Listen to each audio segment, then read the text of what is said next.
Saudara-saudara, sejak abad ke-19 Kalimantan Selatan menempati posisi penting dalam peta ekonomi kolonial Hindia Belanda.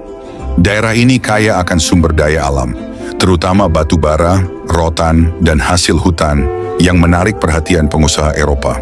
Kolonial Belanda memusatkan eksploitasi di wilayah seperti Pulau Laut, Kota Baru, dan Tanah Laut dengan membuka tambang batu bara serta perkebunan besar yang bergantung pada tenaga kerja lokal.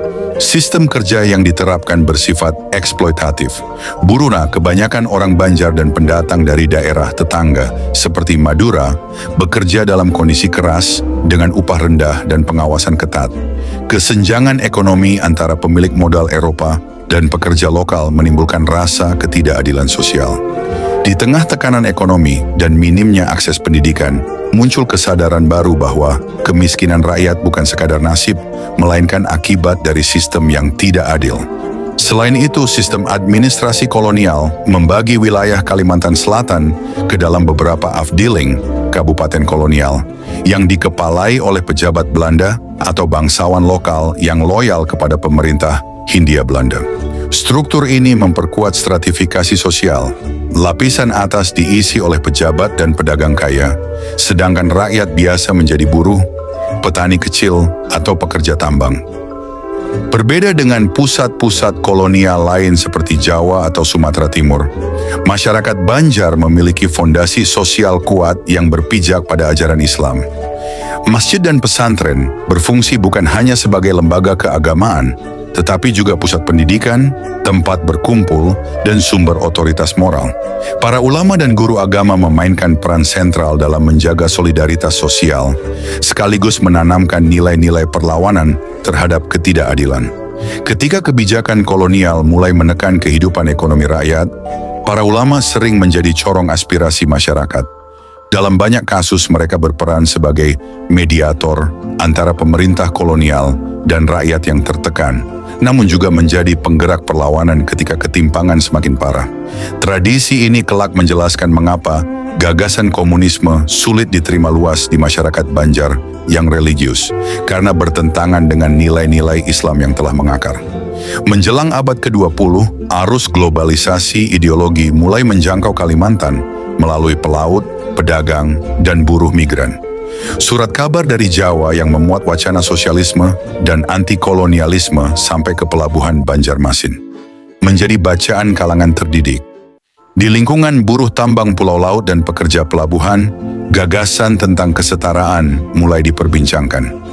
Puncak dari dinamika ini tampak dalam peristiwa pemberontakan kerja buruh tambang (PKBT) tahun 1926 di Kota Baru, yang dipandang sebagai salah satu bentuk awal kesadaran kelas di Kalimantan Selatan. Para buruh menuntut peningkatan upah dan perbaikan kondisi kerja di tambang batu bara yang dikelola perusahaan Belanda. Meski pemberontakan ini dapat ditumpas, gerakan tersebut meninggalkan jejak penting dalam sejarah lokal, menunjukkan bahwa struktur sosial kolonial tidak lagi diterima tanpa perlawanan. Beberapa laporan kolonial mencatat bahwa aksi buruh di Kota Baru terinspirasi oleh agitasi serupa di Jawa, di mana Partai Komunis Indonesia (PKI) telah memimpin pemberontakan melawan Belanda pada tahun yang sama, 1926. Meskipun tidak terdapat bukti langsung adanya koordinasi formal antara buruh Pulau Laut dan PKI di Jawa, kemiripan waktu dan tuntutan menunjukkan kemungkinan adanya pengaruh ideologi kiri melalui jaringan informal para pekerja pelabuhan dan migran. Ketika Jepang mengambil alih kekuasaan pada tahun 1942, struktur ekonomi di Kalimantan Selatan mengalami perubahan besar. Tambang dan perkebunan dialihkan pengelolaannya untuk kepentingan perang. Rakyat dipaksa bekerja dalam sistem Romusha, sementara bahan pangan dan sumber daya lokal disita untuk logistik militer. Penindasan ini menimbulkan penderitaan luas dan memperkuat kebencian terhadap kekuasaan asing. Namun pada sisi lain, pendudukan Jepang membuka ruang bagi lahirnya kesadaran nasional di kalangan pemuda dan mantan buruh.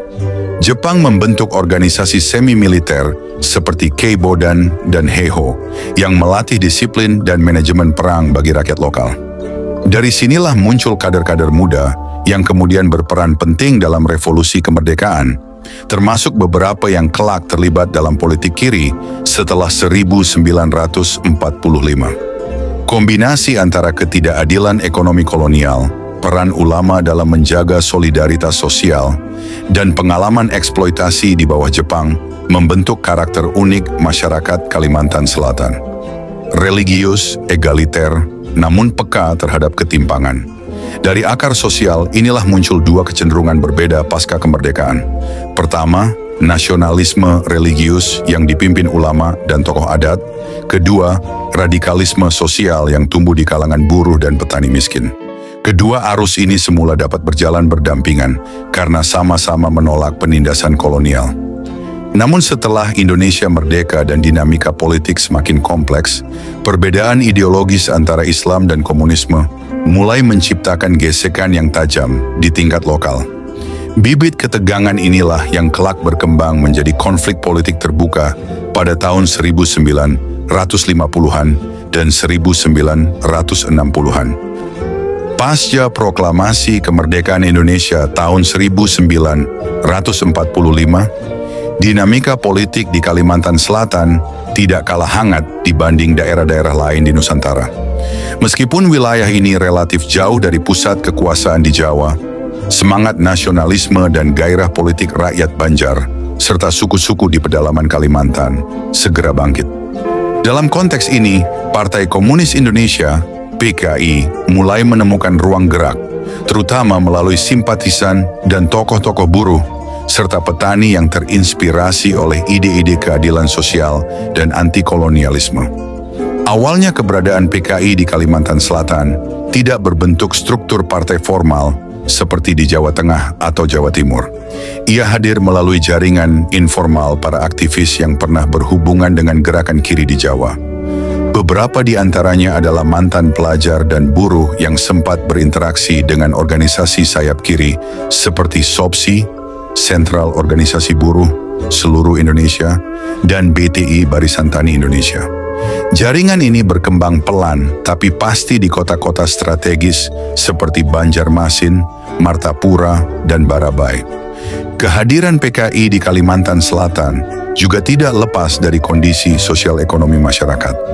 Setelah perang kemerdekaan, banyak rakyat menghadapi kesulitan ekonomi. Distribusi tanah tidak merata dan dominasi elit lama masih kuat dalam struktur sosial pedesaan. Disinilah ide-ide PKI tentang keadilan sosial dan reforma agraria menemukan resonansinya. Melalui BTI, PKI mulai mengorganisir petani kecil untuk menuntut pembagian tanah dan menghapus sistem bagi hasil yang dianggap menindas. Namun perkembangan awal ini menghadapi tantangan besar. Struktur sosial Kalimantan Selatan yang religius dan kuatnya pengaruh ulama membuat PKI harus berhati-hati dalam bergerak. Di banyak tempat, pesantren dan tokoh Islam tradisional menjadi penyeimbang utama terhadap ideologi komunis. Meski begitu, PKI tetap berusaha masuk lewat jalur ekonomi dan organisasi rakyat, menghindari konfrontasi langsung dengan kekuatan agama. Pada akhir 1940-an, PKI mulai mengukuhkan basisnya secara administratif di Banjarmasin. Pengaruh partai ini mulai tampak di kalangan buruh pelabuhan dan pekerja pabrik minyak di kawasan Sungai Barito. Melalui organisasi buruh yang berafiliasi ke SOPSI, PKI berhasil menggalang simpati dengan mengangkat isu upah rendah dan kondisi kerja yang buruk. Periode ini juga ditandai dengan hubungan dinamis antara PKI dan partai-partai lain. Di tingkat lokal, mereka kadang berkoalisi dengan PNI, Partai Nasional Indonesia, atau Partai Buruh, terutama dalam isu-isu menentang sisa pengaruh kolonial. Namun di sisi lain, mereka sering berbenturan dengan Masyumi dan Nahdlatul Ulama, NU, dua kekuatan Islam besar yang menolak ideologi komunis. Menjelang 1950-an, ketika Republik Indonesia Serikat, RIS, berakhir dan NKRI kembali ditegakkan, PKI di Kalimantan Selatan mulai memperoleh bentuk yang lebih solid. Mereka membentuk cabang resmi, mengirim kader ke Jawa untuk pelatihan politik, dan memperluas jangkauan organisasi rakyatnya hingga ke pedalaman hulu sungai. Meskipun jumlah anggota tidak sebesar di Jawa, PKI Kalimantan Selatan memiliki karakter khas, lebih pragmatis dan cenderung menyesuaikan diri dengan kultur lokal. Para kader di daerah ini sering menampilkan diri sebagai pejuang rakyat miskin, tanpa menonjolkan simbol-simbol ateistik yang dapat menimbulkan resistensi. Strategi itu cukup efektif, membuat PKI diterima di beberapa komunitas nelayan dan buruh tambang batu bara di sekitar Pengaron dan Riam Kiwa. Wilayah ini merupakan situs tambang Oranye Nassau yang dianggap sebagai tambang batu bara tertua di Indonesia dan didirikan oleh pemerintah Hindia Belanda pada pertengahan abad ke-19. Namun, di balik kemajuan itu, benih-benih konflik ideologis mulai tumbuh. Kekuatan politik Islam menganggap PKI sebagai ancaman terhadap nilai-nilai agama dan tatanan sosial. Ketegangan antara kedua kubu ini akan meningkat tajam di dekade berikutnya, terutama setelah peristiwa nasional yang mengguncang arah politik Indonesia. Memasuki dekade 1950-an, lanskap politik Indonesia berubah drastis. Setelah sistem parlementer diterapkan, partai-partai politik memperoleh ruang lebih luas untuk bersaing memperebutkan pengaruh di tingkat nasional maupun daerah. Di Kalimantan Selatan, situasi ini turut memunculkan dinamika politik yang kompleks. PKI yang sebelumnya bergerak dalam lingkup terbatas, mulai tampil lebih terbuka dan berani menunjukkan eksistensinya. Kemenangan PKI dalam pemilu 1955 di beberapa wilayah Jawa memberi semangat besar bagi kader di daerah. Di Banjarmasin dan sekitarnya, para aktivis mulai mengintensifkan kegiatan politik, membentuk ranting partai hingga ke tingkat kampung. Mereka juga memperluas sayap organisasi rakyat seperti SOPSI untuk buruh, BTI untuk petani, Pemuda Rakyat untuk generasi muda, dan Gerwani untuk perempuan. Meskipun jumlah anggota masih relatif kecil dibandingkan kekuatan Islam seperti Masyumi atau NU, PKI di Kalimantan Selatan semakin terorganisir dan vokal dalam mengkritik ketimpangan sosial. Salah satu medan utama pergerakan mereka adalah sektor agraria. Struktur kepemilikan tanah di pedesaan Kalimantan Selatan sangat timpang. Banyak lahan dikuasai oleh tuan tanah atau bekas pejabat kolonial yang masih memegang pengaruh. PKI melalui BTI berupaya mengorganisir petani miskin untuk menuntut hak atas tanah, terutama di daerah hulu sungai, Martapura dan Barito Kuala. Mereka mengadakan rapat akbar, membentuk kelompok tani, serta menekan pemerintah daerah agar menerapkan Undang-Undang Pokok Agraria 1960 secara adil. Namun langkah ini menimbulkan ketegangan dengan kelompok agama dan aparat keamanan. Di banyak desa, ulama menjadi pemimpin sosial sekaligus penguasa moral. PKI yang membawa ide sekuler dan materialis sering dicurigai berusaha melemahkan peran agama. Bentrokan kecil antara anggota BTI dan kelompok Islam mulai terjadi, terutama dalam perebutan lahan garapan dan persoalan penguasaan tanah wakaf. Selain di bidang pertanian, PKI juga aktif dalam organisasi buruh pelabuhan di Banjarmasin. Melalui SOPSI, mereka menuntut perbaikan upah, jam kerja yang manusiawi, dan fasilitas sosial bagi pekerja pelabuhan. Aksi mogok kerja beberapa kali mengguncang perekonomian lokal. Sementara itu, Gerwani aktif dalam kampanye pendidikan perempuan dan kesehatan rakyat, walau sering mendapat resistensi dari kalangan konservatif yang menuduh mereka menyebarkan paham bebas. Ketegangan politik lokal semakin meningkat setelah PKI nasional di bawah pimpinan Dien Aidit meluncurkan kampanye Nasakom, nasionalis, agama, komunis, untuk menyatukan kekuatan bangsa. Presiden Soekarno mendukung konsep ini, tetapi di Kalimantan Selatan, ide tersebut sulit diterima sepenuhnya. Masyumi dan sebagian besar ulama menolak keras penyatuan dengan komunisme yang mereka anggap bertentangan dengan ajaran Islam. Akibatnya, polarisasi politik makin tajam. Pada awal 1960-an, PKI di Kalimantan Selatan mencapai puncak pengaruhnya. Mereka memiliki kader di DPRD, perwakilan di organisasi buruh, serta simpatisan di beberapa instansi sipil. Namun popularitas ini juga memicu kekhawatiran kalangan militer, terutama setelah laporan intelijen menunjukkan adanya latihan-latihan semi-militer di beberapa daerah yang dikaitkan dengan pemuda rakyat. Struktur organisasi PKI di Kalimantan Selatan ketika itu relatif solid. Tokoh-tokoh seperti Amar Hanafiah menjabat sebagai sekretaris satu komite daerah besar, CDB, PKI Banjarmasin, sedangkan Suwio memimpin Sopsi Kalimantan Selatan sekaligus menjadi pengurus CDB PKI. Tokoh lain yang berperan penting adalah S.A. Sofyan, sekretaris CDB PKI Kalimantan Selatan. Keberadaan mereka menunjukkan bahwa jaringan PKI di daerah ini bukan hanya informal, melainkan sudah memiliki struktur yang terhubung dengan kepemimpinan pusat. Selain struktur partai, PKI di Kalimantan Selatan membina sejumlah organisasi massa, ormas, yang berfungsi sebagai sayap sosial dan kultural. Di antaranya Serbupri, Serikat Buruh Perkebunan Republik Indonesia, yang beroperasi di perkebunan karet daerah Hulu Sungai dan Tabalong. Serba, Serikat Buruh Daerah Autonom, organisasi bagi pegawai pemerintah daerah. Gerwani, Gerakan Wanita Indonesia, organisasi perempuan yang aktif dalam kegiatan sosial dan politik.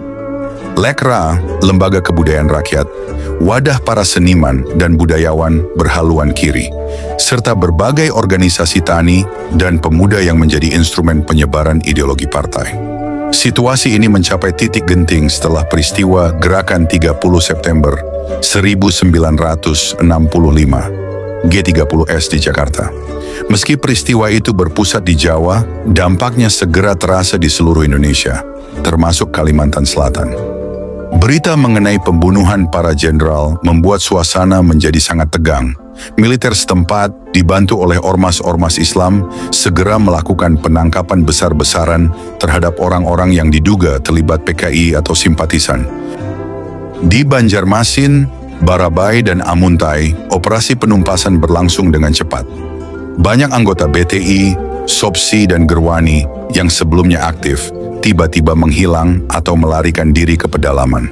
Sebagian besar ditangkap tanpa proses hukum jelas, sementara sisanya memilih menyerahkan diri. Dalam waktu singkat, jaringan PKI di Kalimantan Selatan runtuh total. Militer mendirikan pos-pos pemeriksaan dan menutup akses komunikasi antar wilayah. Penjara-penjara daerah penuh sesak oleh tahanan politik. Beberapa laporan lokal mencatat adanya tindakan kekerasan dan pembunuhan massal, meskipun dokumentasinya sangat terbatas akibat sensor dan ketakutan masyarakat untuk berbicara. Organisasi Islam, terutama Nahdlatul Ulama dan kelompok pemuda mereka, Ansor dan Banser, mengambil peran aktif dalam pembersihan ideologi komunis di desa-desa. Di banyak tempat mereka mengadakan pengajian dan sumpah setia anti-komunis sebagai bentuk penyucian moral masyarakat dari pengaruh PKI.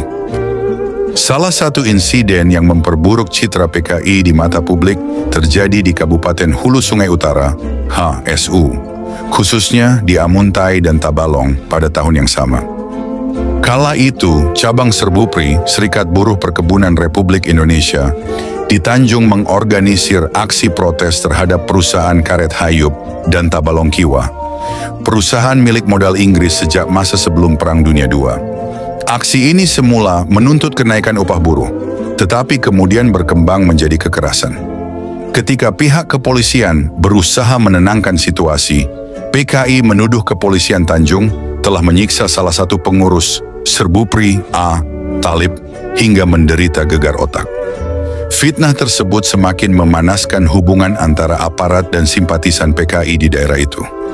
Bersamaan dengan meningkatnya ketegangan nasional, beredar pula berbagai laporan mengenai kegiatan rahasia anggota Ormas PKI di Kalimantan Selatan.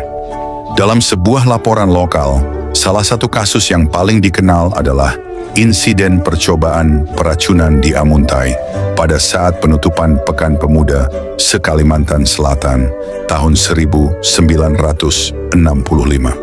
Acara tersebut dihadiri oleh Wakil Gubernur Kalimantan Selatan, Emi Mansyah, pejabat daerah, serta ratusan peserta dari berbagai kabupaten. Menurut kesaksian saksi lokal, seorang anggota Gerwani dari Banjarmasin diduga memasukkan racun ke dalam wadah teh yang disediakan untuk para undangan. Beruntung, rencana itu digagalkan ketika salah satu panitia mencurigai adanya busa di permukaan air teh dan segera mengganti seluruh minuman sebelum dibagikan. Tidak ada korban dalam peristiwa tersebut, tetapi kabar tentang upaya itu menyebar luas dan memperkuat opini publik bahwa PKI merupakan ancaman nyata terhadap keamanan masyarakat. Setelah peristiwa G30S di Jakarta dan kasus-kasus lokal tersebut, gelombang penangkapan besar-besaran terhadap anggota PKI dan ormasnya pun terjadi di seluruh Kalimantan Selatan. Sejak 1 Oktober 1965, aparat ABRI melakukan penyisiran di berbagai kabupaten, mulai dari Banjarmasin, Hulu Sungai Utara, hingga Tabalong. Tokoh-tokoh utama PKI Kalimantan Selatan kemudian ditangkap dan diadili. Amar Hanafiah dijatuhi hukuman mati oleh Mahkamah Militer Luar Biasa, Mahmilub, Banjarmasin pada 14 Agustus 1967. Sementara itu, Suwiyo divonis penjara seumur hidup oleh Pengadilan Negeri Banjarmasin pada 9 September 1970. Peristiwa-peristiwa ini menandai berakhirnya secara total aktivitas PKI di Kalimantan Selatan. Dengan demikian, seluruh jaringan PKI di Kalimantan Selatan telah dibubarkan. Dari organisasi politik yang pernah tumbuh dengan agenda perjuangan sosial, mereka berubah menjadi kelompok yang diburu, dicurigai, dan disingkirkan dari panggung sejarah. Runtuhnya Partai Komunis Indonesia bukan hanya menandai perubahan rezim politik secara nasional, tetapi juga meninggalkan luka sosial yang mendalam di berbagai daerah, termasuk di Kalimantan Selatan. Di wilayah yang sebelumnya menjadi salah satu kantong aktivitas buruh dan petani progresif ini, peristiwa penumpasan PKI membawa konsekuensi luas terhadap struktur sosial, politik, dan kebudayaan masyarakat. Setelah operasi pembersihan terhadap simpatisan PKI dilakukan, masyarakat Kalimantan Selatan memasuki era ketakutan dan pengawasan.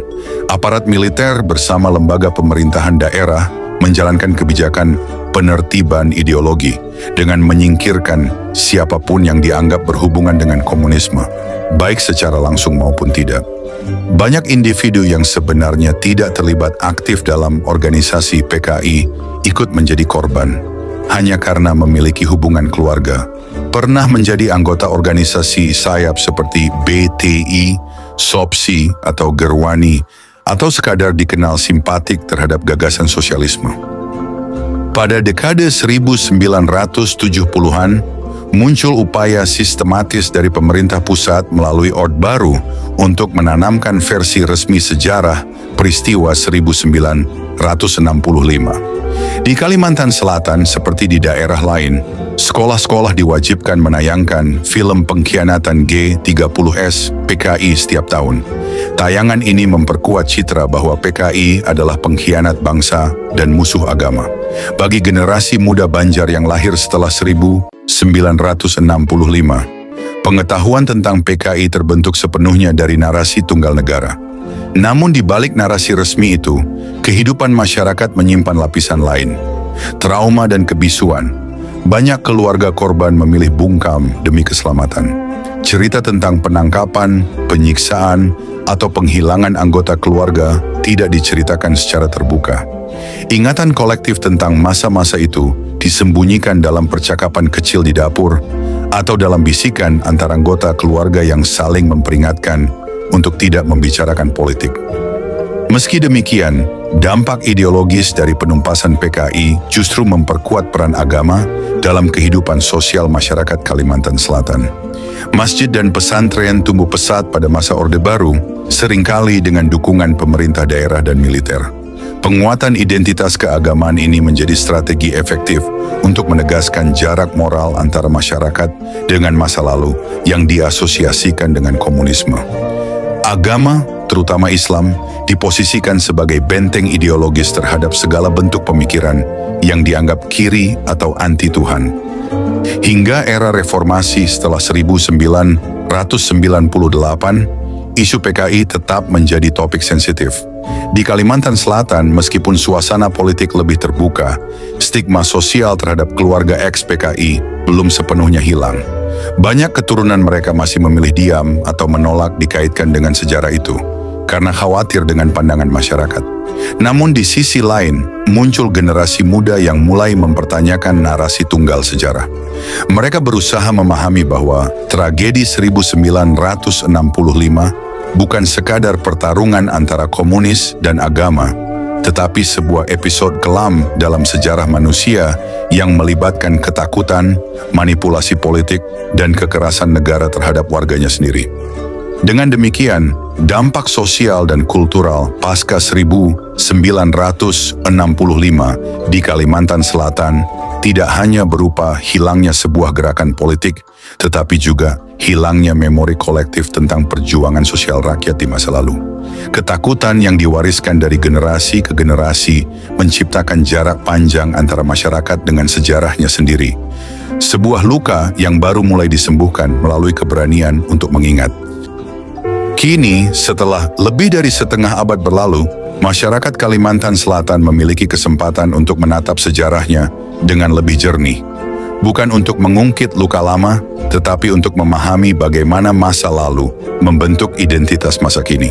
Kebenaran sejarah tidak akan ditemukan melalui propaganda tunggal, melainkan melalui keberanian mendengarkan semua suara, korban, pelaku, saksi, dan generasi penerus. Rekonsiliasi sejati hanya mungkin terwujud jika masyarakat mengakui bahwa tragedi politik 1965 sampai 1966 adalah bagian dari sejarah bersama. Memahami sejarah PKI di Kalimantan Selatan bukanlah upaya menghidupkan ideologi yang telah ditolak, tetapi usaha menegakkan nilai kemanusiaan, bahwa setiap manusia berhak atas kebenaran, pengakuan, dan kesempatan untuk sembuh dari masa lalunya. Dan disitulah pelajaran terbesarnya, tanpa keberanian untuk mengingat, bangsa ini akan terus terjebak dalam bayang-bayang masa lalunya sendiri. Narasi panjang tentang sejarah PKI di Kalimantan Selatan memperlihatkan bahwa sejarah bukan semata soal kemenangan atau kekalahan politik, melainkan tentang bagaimana manusia bertahan, terluka, dan mencari makna dari masa lalunya. Dari perjuangan buruh dan petani hingga represi ideologis dan rekonsiliasi kultural, Kalimantan Selatan menjadi cermin kecil dari perjalanan bangsa Indonesia. Sebuah kisah panjang tentang peralihan dari ideologi menuju kemanusiaan. Terima kasih atas perhatian Anda.